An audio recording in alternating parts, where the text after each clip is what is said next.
reminder for jewelers how to make channel set eternity ring. All right, so to start off with a ring, I'm gonna start with adding a ring size. I'm gonna press N and use JewelCraft add-on. In box here, curve, I'm gonna select size curve.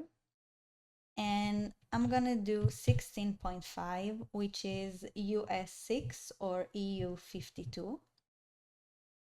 And now I can see the proportion really well. I'm gonna add a gem.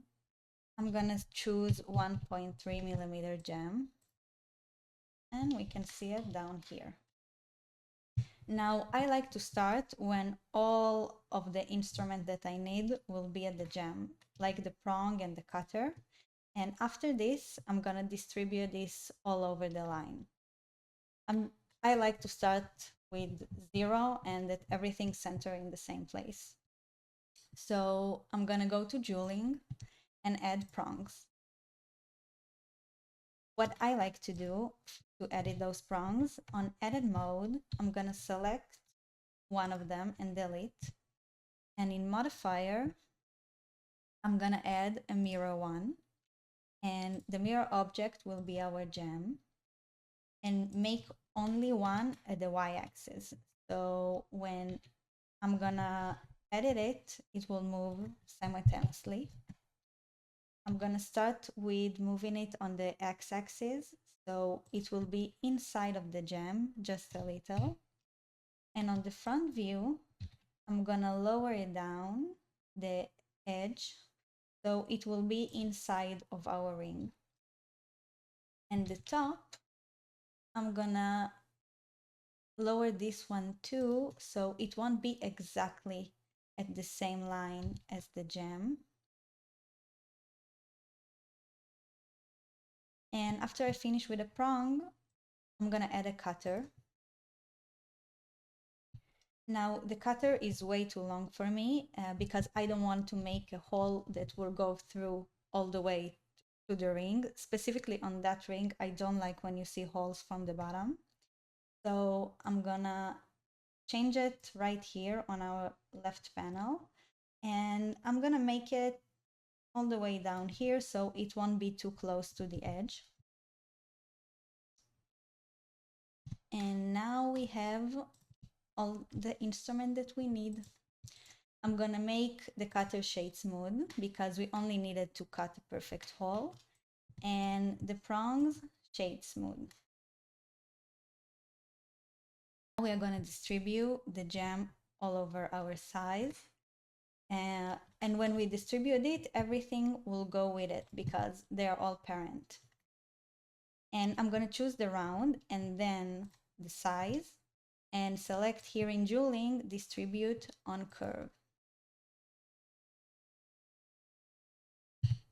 I'm gonna go to front view so I can see better. And in this little panel, I can edit it because right now, as you can see, it doesn't fit very well.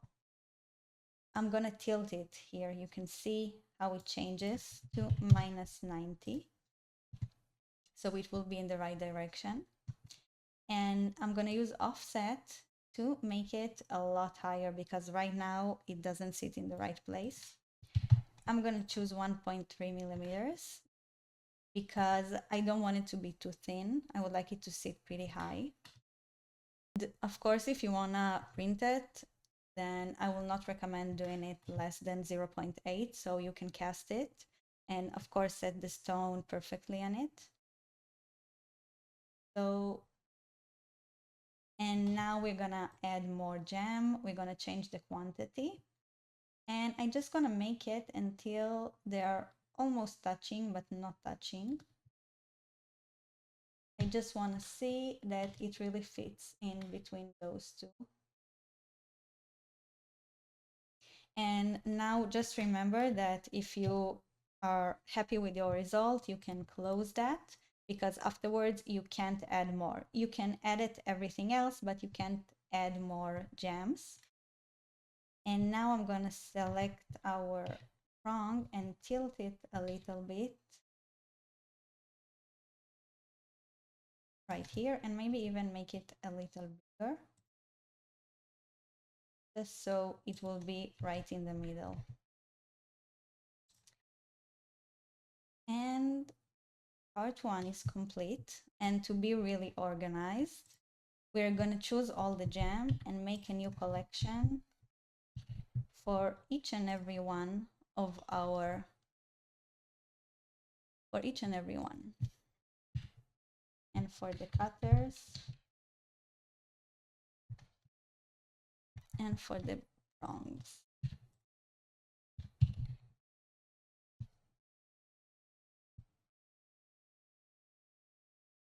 Gonna hide the cutters. And now let's make the ring itself. I'm gonna add a mesh circle.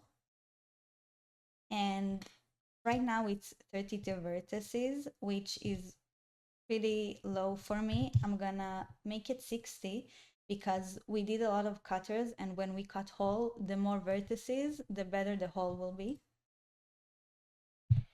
And on the right view, I'm gonna rotate and come back to the front and scale it up so it will fit to our ring size.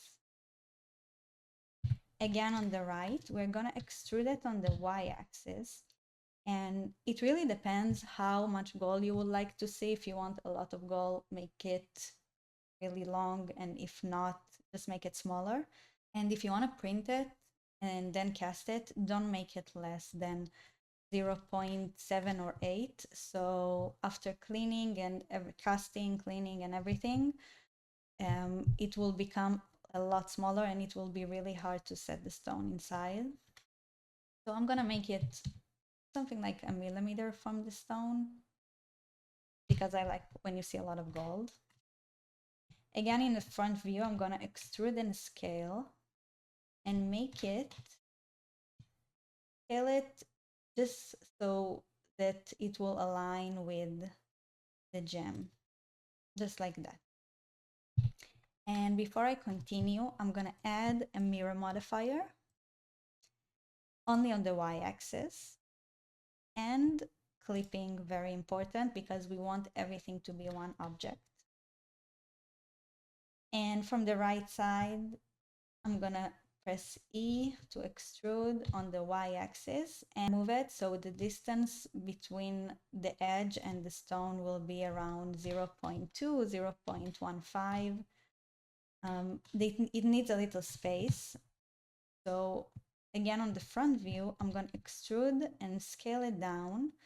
So I will have only half of this gem to be inside of the ring. This part is the canal itself.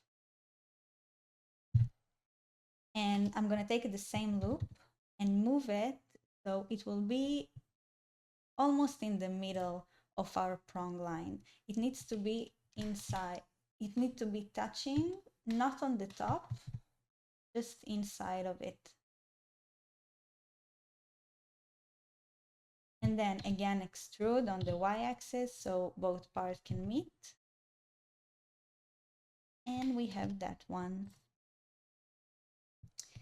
I'm gonna shade smooth and add a modifier, subdivision surface, so it will be really smooth. I like when it's level 3 in render and viewport. And now to bevel it, I'm gonna select all my edges and press Shift E to make it a little bit of bevel. So I don't want it to be too sharp, but I still like it to be square. All the edges. And this edge, I'm gonna make a crease that it's 1% as that it's, and we have our ring. You can decide to leave it like that. For simple renders, it's really good, and also simple animation. But if you want to print it and cast it, you need holes to know exactly where the gem will go. And if you want even complicated animation to make it looks really fine, holes will definitely help you. So to start, we're gonna start with the ring itself and apply the mirror modifier. And now for the cutters, you select the cutter, you can see that everything is parent and it's not a single object.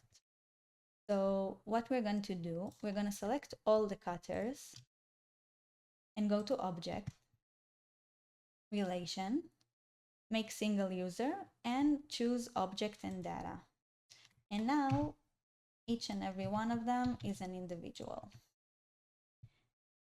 Again, select all the cutters and then the ring itself and press Shift Control minus number pad. It will take a few seconds.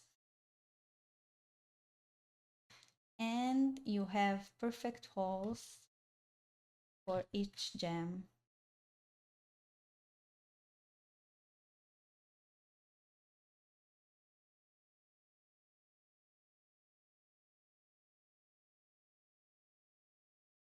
And what I love about JewelCraft is that they got their own materials that you can use. So what you can do, you can take our ring and then select the prong and Control L, link materials, and you have a white gold material. And now you got a perfect channel set eternity ring.